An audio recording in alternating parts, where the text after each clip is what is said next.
Oke, bismillahirrahmanirrahim. Assalamualaikum warahmatullahi wabarakatuh. Waalaikumsalam. Waalaikumsalam warahmatullahi wabarakatuh. Di sini kami akan mendiskusikan beberapa topik yang tentang lembaga. Jadi pertanyaan pertama saya itu, ada berapa sebenarnya lembaga yang ada di Indonesia? Mungkin Saya Saudara Iqbal bisa. mau jawab nggak apa-apa ya. Ya, boleh.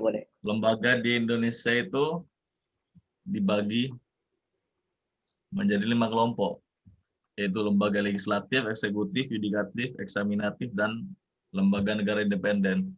Mungkin aku bisa jelasin di lembaga legislatif, eksekutifnya ya. Jadi lembaga legislatif itu lembaga yang berwenang membuat undang-undang seperti MPR, DPR, DPD. MPR sendiri itu terdiri atas anggota DPR, DPD yang dipilih di pemilihan umum.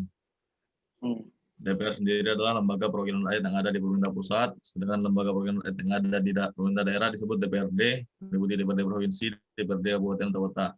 DPD adalah lembaga perwakilan atau utusan dari daerah. Anggota DPD dipilih dari setiap provinsi secara langsung oleh rakyat melalui pemilu juga. Untuk yang kedua itu ada lembaga eksekutif. Lembaga eksekutif ini yang dimaksud adalah lembaga yang memegang kekuasaan melaksanakan undang-undang, menyelenggarakan urusan pemerintah, dan mempertahankan tata tertib dan keamanan, baik di dalam maupun di luar negeri. Lembaga eksekutif ini terdiri dari presiden, wakil presiden, kementerian, pejabat setingkat menteri, lembaga pemerintah, non-kementerian. Presiden, wakil presiden, kementerian kan udah paham ya. Kalau pejabat setingkat menteri itu seperti Jaksa Agung, Sekretaris Kabinet, Kepala Kepolisian Negara, Panglima TNI, Kepala BIN, dan Kepala Unit Kerja Presiden Bidang Pengaman dan Pengendalian Pembangunan. Dan yang terakhir adalah Kepala Badan Koordinasi Penanaman Modal. Dan kalau lembaga pemerintah non-kementerian itu banyak juga. Ada BIN, BKN, ANRI, Badan Tenaga Nuklir Nasional, dan lain-lain. Dan BNN juga. Mungkin bisa dilanjutkan dengan Mas Firman. Oke. Untuk lembaga Kalau yudikatif dan lain-lain. di sini saya akan lebih menerangkan kembali tentang lembaga yudikatif dan lembaga eksaminatif. Oke, yang pertama itu lembaga yudikatif. Lembaga yudikatif itu seperti lembaga pemegang kekuasaan kehakiman, yaitu kekuasaan yang merdeka atau menyelenggarakan peradilan guna menegakkan hukum dan keadilan. Kekuasaan kehakiman dilaksanakan oleh Mahkamah Agung, Mahkamah Konstitusi, dan Komisi Yudisial. Di sini tugas Mahkamah Agung itu adalah badan yang melaksanakan kekuasaan kehakiman. Kedudukan Mahkamah Agung sebagai pemegang kekuasaan kehakiman ditegaskan dalam Undang-Undang Dasar 1945, Pasal 24 dan Pasal 24A, serta Undang-Undang Nomor 48 Tahun 2009 tentang kekuasaan kehakiman. Sedangkan Mahkamah Konstitusi secara khusus diatur dalam Undang-Undang 1945 Pasal 24C Undang-Undang Nomor 24 Tahun 2003 tentang Mahkamah Konstitusi dan Undang-Undang Nomor 8 Tahun 2011 tentang perubahan atas Undang-Undang Nomor 24 Tahun 2003 tentang Mahkamah Konstitusi. Sedangkan Komisi Yudisial adalah lembaga negara baru pasca amandemen Undang-Undang Dasar 1945. Komisi Yudisial diatur secara khusus dalam Pasal 24B Undang-Undang Dasar 1945. Komisi Yudisial bersifat mandiri yang berwenang mengusulkan pengangkatan hakim agung dan mempunyai wewenang lain dalam rangka menjaga dan menegakkan kehormatan, keluhuran martabat, serta perilaku hakim. Mungkin selanjutnya bisa diperjelas lagi oleh Saudara Arkan. Oke, saya sini akan sedikit menjelaskan lembaga negara independen ya. Lembaga negara independen dibentuk dengan dasar hukum yang berbeda-beda melalui konstitusi, undang-undang maupun keputusan presiden. Lembaga negara independen dibentuk tujuan menciptakan pemerintah yang bersih, memiliki kredibilitas tinggi dan bebas dari kepentingan politik tertentu. Lembaga negara independen berdasarkan konstitusi di Indonesia adalah antara lain KY, Komisi Yudisial Bank Indonesia BI, Komisi Pemilihan Umum KPU, TNI dan Polri, Kejaksaan Agung, Komisi Pemberantasan Korupsi KPK, dan terakhir Komisi Nasional Hak Asasi Manusia Komnas HAM. Ya itu aja. Oke, saya juga tadi lupa dengan lembaga eksaminatif. Di sini lembaga eksaminatif dalam struktur ketatanegaraan Indonesia adalah lembaga independen. Lembaga eksaminatif adalah lembaga atau badan yang bertugas memeriksa pengelolaan dan tanggung jawab keuangan negara.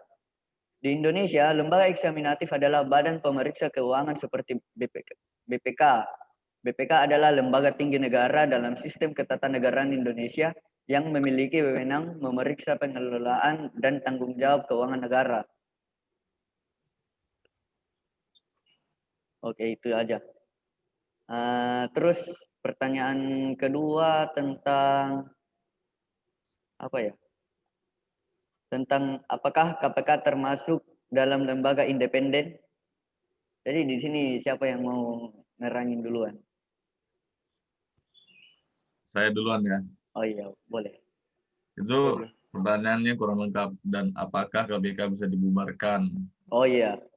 Sorry. Nah, jawaban saya itu, menurut saya, KPK itu udah merupakan lembaga independen ya. Karena kita lihat dari tujuan lembaga independen sendiri itu adalah menciptakan pemerintahan yang bersih, memiliki kredibilitas tinggi, dan bebas dari kepentingan politik tertentu. Makanya KPK sendiri itu di luar dari eksekutif, yudikatif, dan apa Anda tadi? Eksekutif, legislatif, eksekutif, dan yudikatif. Makanya berdiri sendiri. Terus, apakah KPK bisa dibubarkan?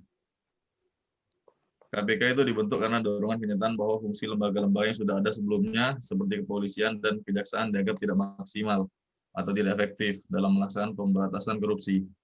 Tapi apabila kelak korupsi dapat diberantas dengan efektif oleh kepolisian dan kejaksaan, maka keberadaan KPK ini dapat ditinjau kembali. Ya, itu pendapatku. Mungkin bisa dilanjutkan dengan Mas Firman. Oke. Menurut saya sih juga, iya, KPK itu termasuk lembaga independen karena dia tidak terikat dengan suatu partai atau hal-hal politik yang lainnya. Dia bebas dari pengaruh kekuasaan manapun. KPK juga apa ya? Saya kira KPK ini termasuk independen karena dia ingin menegakkan keadilan dalam hal yang ada di bidang korupsi. Dan jika dia terikat dengan suatu partai, berarti dia tidak bisa disebut dengan independen. Menurut saya juga kalau misalnya apakah KPK bisa dibubarkan? Ya, menurut saya bisa.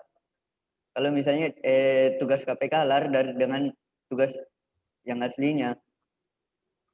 Gitu aja sih. Iya, mantap. Ya, saya di sini akan menambahkan sedikit. Menurut Pasal 3 UU KPK dengan tegas menyatakan bahwa Komisi Pemberantasan Korupsi dalam lembaga negara yang dalam melaksanakan tugas dan wewenangnya bersifat independen dan bebas dari pengaruh kekuasaan manapun. Nah, alasan hukum mengenai sifat independen KPK ini secara terang dan jelas dinyatakan dalam Pasal 11 UU KPK yang menyatakan bahwa pihak-pihak yang paling potensial untuk disidiki serta dituntut oleh KPK adalah aparat penegak hukum dan penyelenggara negara. Ya, itu saja. Oke. Iya, ketawa. Jadi ini pertanyaan kedua udah saling ya sama yang nomor 3. Pertanyaan nomor 3 itu yang mana? Kan pertanyaan ketiga apa kalau misalnya KPK termasuk kalau lembaga independen, apakah bisa dibubarkan atau tidak? Kalau tidak, terus kriterianya gimana? Kriteria apa aja yang harus dipenuhi oleh KPK agar bisa menjadi lembaga independen, lembaga nasional Indonesia? Berarti sudah ini kan, soalnya Iya. KPK ini masuk ke lembaga independen. Lembaga independen, iya. Saya tambah aja sedikit lagi ya. Menurut saya juga kalau sebenarnya kalau kita kan ada kasus kemarin bahwasanya KPK ingin dibubarkan karena tidak menjalankan tugasnya dengan baik. Ya, Nah, menurut saya sih itu apa ya? Kayaknya kita nggak usah bubarkan KPK, cuma penegakan hukumnya harus ditegakkan seadil-adilnya. Kan di sini bukan KPK-nya yang salah, tapi oknumnya yang ya kayak contoh dia menerima suap lah untuk menutupi kasus korupsi. Ya ada juga rumor bilang yang kemarin tentang Kejaksaan Agung terbakar karena salah satu apalagi yang terkena kasus korupsi, Iya. tapi kan tertutupi selama bertahun-tahun ini. Jadi saya rasa sih bukan KPK-nya yang salah di sini, tapi oknumnya. Ada oknum yang menyalahgunakan tugas-tugas KPK. Gitu aja sih kalau saya. iya, iya, iya. Mungkin ada yang tahu tentang kasusnya Abraham Samad, mungkin bisa Iya, sharing-sharing di sini. iya. Iya, iya. Menurut saya kasus Abraham waktu di bawah kepemimpinan Abraham Samad dibanding yang sekarang, menurut saya kasus yang di Abraham Samad itu lebih cenderung sedikit lah dibanding yang sekarang ini. Kan di kasus di bawah kepemimpinan Abraham Samad itu kan dia tegas juga, ya ada yang bilang dia tegas, dan juga dia termasuk salah satu pemimpin yang ditakuti oleh beberapa koruptor, tapi tetap aja di bawah-bawah Abraham Samad itu tetap ada oknum-oknum yang menyalahgunakan atau menjelek-jelekan nama KPK ini. Gitu. Kalau menurutmu gimana tentang Abraham Samad? Yang Mungkin bisa dilanjut dengan Arkan dulu. Aku masih belum paham juga, makanya aku nanya gitu. Iya, sama ya, sebelum paham juga. iya sih, jadi yang penting itu nggak usah lah kita bubarkan KPK. Menurut saya pribadi, yang kita harus itu ya caranya gimana para oknum-oknum ini menjalankan tugasnya dengan sebaik-baik mungkin sesuai dengan kriteria-kriteria yang sebelumnya yang ditegaskan dalam KPK. Ada yang kemarin kasus Joko Chandra lah, apalah. Tapi itu kan ditutupi oleh Kejaksaan Agung maupun KPK. Menurut pribadi saya itu sih. Oh iya, iya. Mungkin bisa ditutup lah Iya. acara ini, temuan ini. Oke. Oke. Oke, sekian aja ya diskusi kita. Iya. Oke. Oke, Oh siap, sekian. sahabat. Selamat pagi. Sekian dan terima kasih. Wassalamualaikum warahmatullahi wabarakatuh. Waalaikumsalam. Waalaikumsalam warahmatullahi wabarakatuh.